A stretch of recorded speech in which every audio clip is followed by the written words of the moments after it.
नमस्कार दोस्तों, आप सभी का स्वागत है हमारे आज की इस नए वीडियो में। दोस्तों, आज की इस वीडियो में हम देखेंगे कि आखिर G20 का जो कल सभी देशों का समिट था उसमें से क्या डिक्लेरेशन आया है, जो कि घोषणा पत्र जिसे आपने सुना होगा कि इसे हासिल कर लिया गया है। तो इसमें क्या क्या हासिल हुआ है और आखिर कैसे सहमति इसमें बन पाई है और ये पिछले साल से कैसे अलग था ये डिक्लेरेशन, जिसकी वजह से इसमें सभी देशों की आम सहमति बन पाई है।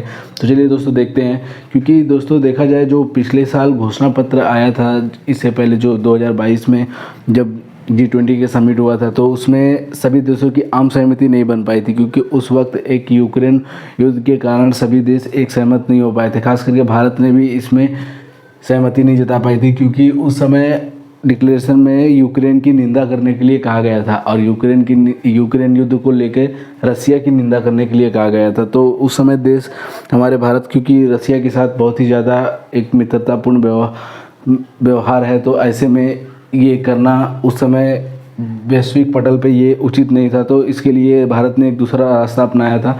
लेकिन इस समय जो कि G20 अब भारत में ही हो रहा था, तो ऐसे में यह देखा जा रहा था कि आखिर सभी देशों को कैसे एक आम सहमति बनाई जाएगी कि जिससे ये यूक्रेन वार को लेकर रसिया, चाइना, इन सभी पे एक आम सहमति बनाकर कैसे एक डिक्लेरेशन को सभी के साथ एक साथ करके हासिल किया जाएगा। तो दोस्तों यही कर दिखाया है हमारे नई दिल्ली के घोषणा पत्र ने, क्योंकि इसमें यूक्रेन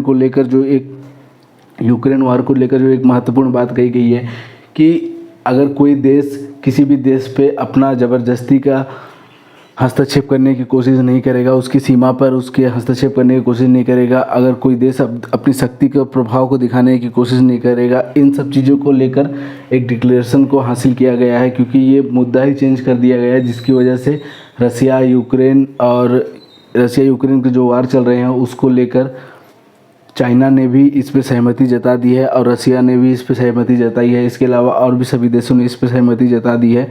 तो यही कुछ इस डिक्लेरेशन में निकल कर आया है। इसके अलावा दोस्तों ये करीब 83 पैराग्राफ के डिक्लेरेशन थे, जिसमें बहुत सारे महत्वपूर्ण मुद्दों पर सहमति बनी है। जैसे कि हम देख सकते हैं कि इसमें क्रिप्टो करेंसी को लेकर एक आम सहमति बनाने की कोशिश की गई है। इसके अलावा डिजिटल सार्वजनिक बुनियादी ढांचे को लेकर एक आम सहमति बनाने की कोशिश की गई है। देखिए, इस डिक्लेरेशन में बैंकों को मजबूत करने के लिए एक सहमत योजना पर प्रकाश डालते हुए क्रिप्टो मुद्राओं को विनियमित करने के लिए और रास्ते बनाने के लिए और वित्तीय समावेशन के लिए एक डिजिटल सार्वजनिक बुनियादी ढांचे के उपयोग के साथ साथ कमज़ोर देशों के लिए एक तेज ऋण संकट योजना पर प्रकाश डालने की कोशिश की है इस डिक्लेरेशन ने। तो कुल मिलाकर देखा जाए दोस्तों, तो यही कुछ कारण है जिसकी वजह से ये दिल्ली का डिक्लेरेशन, जो कि G20 समूह में कल हमारे देश के प्रधानमंत्री ने इसकी घोषणा की थी, तो ये इतना महत्वपूर्ण देखा जा रहा है पूरे विश्व के लिए। हालांकि इसके ऊपर अटकलें थी कि हमारे देश में जब G20 समिट हो रहा है, तो ऐसे में सभी देश को राज़ी कर पाना ये बहुत ही मुश्किल वाला काम होगा। लेकिन ऐसा कुछ नहीं हुआ है और बाकायदा अच्छे से डिक्लेरेशन सभी देशों ने स्वीकार कर लिया है। तो दोस्तों इसके अलावा इसमें और एक भारत के लिए बहुत ही महत्वपूर्ण खबर रही है, क्योंकि G20 समूह जो कि अब से G21 हो जाएगा अगले ईयर से, क्योंकि इसमें एक और देश को शामिल कर लिया गया है, यूनाइटेड नेशन।